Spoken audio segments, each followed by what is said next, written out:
में गूंज रही है।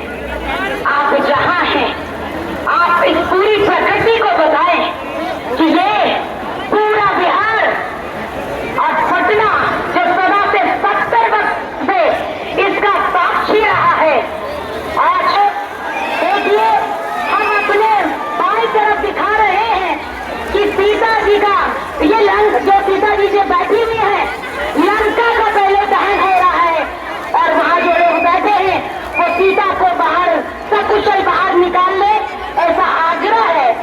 सीता माता को सकुशल बाहर निकाल ले, क्योंकि पटाखों की आवाज हो सकता है कि बहुत इंद्र के प्रकोप के कारण या बारिश के कारण कुछ पटाखों की आवाज धीमी पड़ सकती है, लेकिन हमारे हौसलों में अपना गर्दन या सर झुकाकर पहले माननीय हमारे जो महामहिम है उनका इस्तेमाल करते हैं, उनको सलाम कर रहे हैं। हमारे माननीय मुख्यमंत्री, उनका हम इस्तेमाल कर रहे हैं, रावण भी कर रहे हैं।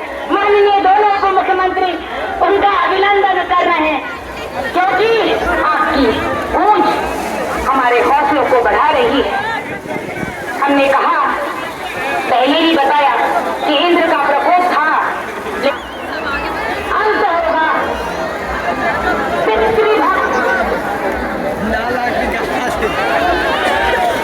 ये मेघनाथ जिसका वध किया गया है, आप चाहे कितने भी बलवान हो, अगर आपका मार्ग गलत है, आप असत्य के रास्ते पे जा रहे हैं, तो निश्चित तौर पे आज न कल आपको बर्बादी का रास्ता ही मिलेगा। ये आदर्श स्थापित किया है समाज में भगवान प्रभु श्री राम ने, जिन्होंने हमारी मानवता को एक संदेश दिया है कि आप तो बोलिए सियापति रामचंद्र की।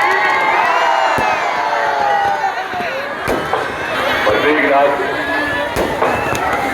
जिसे लक्ष्मण जी ने संहार किया, इंद्रजीत कहा जाता है। इंद्र को जीतने वाला मेघनाथ जब असत्य के रास्ते पर चला तो उसका भी अंत तय है। एक आयोजन हमें सिखाता है कि हम चाहे कितनी भी परेशानी में हो, सत्य के मार्ग पर चले, क्योंकि सत्य परेशान तो हो सकता है लेकिन पराजित नहीं हो सकता है। सियापति रामचंद्र की।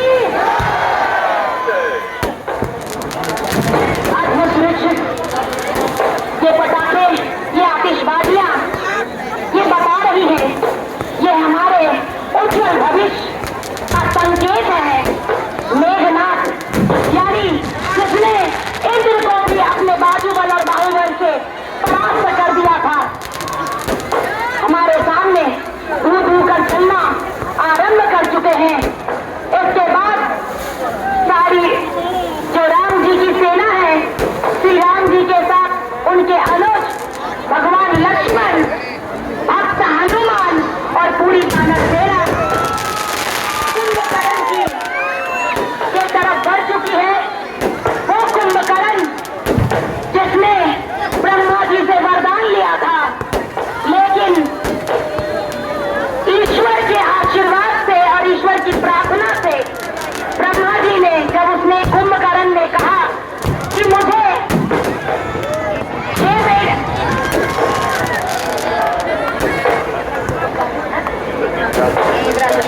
उन्होंने भगवान ब्रह्मा जी से कहा कि मुझे इंद्रासन चाहिए, लेकिन सरस्वती को उसी समय ब्रह्मा जी ने उनके जिह्वा पर बिठा दिया, जिसके वजह से इंद्रासन की जगह उन्होंने निद्रासन मांग लिया। और ये निद्रासन मांगने की वजह से 6 महीने कुंभकर्ण लगातार सोता रहा और मात्र एक दिन जगता था। और वो एक दिन वो इतना ज्यादा खाना खाता था, इतना ज्यादा खाना खाता था कि पूरे शहर का यानी पूरे राज्य का खाना वो समाप्त कर जाता था। तो सोचिए, जो एक व्यक्ति जो कुंभकर्ण है वो एक दिन में उतना खाना खाता था। तो इसलिए कहते हैं, हो तो वही जो राम रची रखा, ईश्वर ने तय कर रखा था कि ऐसे व्यक्ति जो अगर ये एक दिन जगता है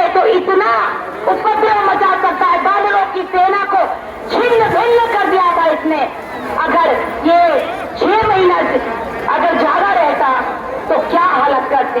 तो आज अभी प्रभु श्री राम जी अपने अनुज के साथ और वानर सेना के साथ कुंभकर्ण की तरफ प्रस्थान कर चुके हैं और थोड़ी देर में जिस तरीके से मेघनाथ के पुतले में आग लगा और उनका दहन हुआ, उसी तरीके दशहरा राक्षसों और लंका के राजा रावण पर भगवान राम की जीत के प्रतीक के रूप में मनाया जाता है। विजयादशमी के दिन 10 दिनों तक के उनके बीच युद्ध को नाटक के रूप में भी मनाते हैं। उनके मन में नई चाह और सकारात्मक ताकताई का अंत होना निश्चित है। बिल्कुल अति रावण हो नहीं रहेगा उसका बस, कोई नहीं रहेगा। कोई भी अगर बुरा सोचता है, बुरा करने की चाह रखता है समाज में, तो उसका अंत निश्चित है। भगवान राम ने भी कुछ ऐसा ही सोचा था। भगवान राम के पास कोई नहीं था, लंका के पास तो उसकी पूरी सेना थी, सोने की लंका भी थी, लेकिन उसको भी वीर हनुमान जी ने मिनटों में ध्वस्त किया था। एक किले से दूसरे किले तक उनकी पूंछ में आग लगाने के बाद वह इधर उधर हो गए थे और सोने की लंका को भी जला दिया था। और उसी प्रकार वानर सेना को देखकर लंकापति को लगा था कि वह जीत ही नहीं पाएगा, लेकिन कहते हैं दुश्मन का आकलन करना, कभी अंडरएस्टिमेट नहीं करना चाहिए अपने दुश्मन को। तो अंडरएस्टिमेट करने के क्रम में ही रावण हार जाता है और धीरे धीरे हम सभी लंका के राजा रावण को भी वध करने के लिए आ रही है हमारी राम सेना और पूरी वानर सेना के साथ हमारे मर्यादा पुरुषोत्तम राम अपनी लंका पर विजय प्राप्त करेंगे और माता सीता को भी, माँ जानकी को भी मुक्त कराएंगे अशोक वाटिका से। राम की कथा भारतीय जीवन दर्शन का आधार है। राम एक ऐसे चरित्र है जिन्होंने मानवता को, समाज को बताया कि एक पुत्र का धर्म क्या होना चाहिए, एक भाई का धर्म क्या होना चाहिए। ये गूंजते रहना चाहिए। अधर्म पर धर्म की विजय हो रही है, बुराई का अंत हो रहा है और ये अंत जब जब आतंक फैलेगा, अधर्म का जन्म होगा, इसका अंत तय है। और ये अंत जब भी होता है श्री राम का जय घोष भी होगा। बोलो सियापति रामचंद्र की, बोलो सियापति रामचंद्र की। साधुवाद है आप सभी भक्तों को। बारिश हो रही है लेकिन आपकी आवाज इस मंच तक आ रही है। आपकी हिम्मत और आपके जज्बे को श्री दशहरा कमेटी और ये मंच सलाम करता है। बच्चों, अभी हमारे सामने आतिशबाजी भी हो रही है।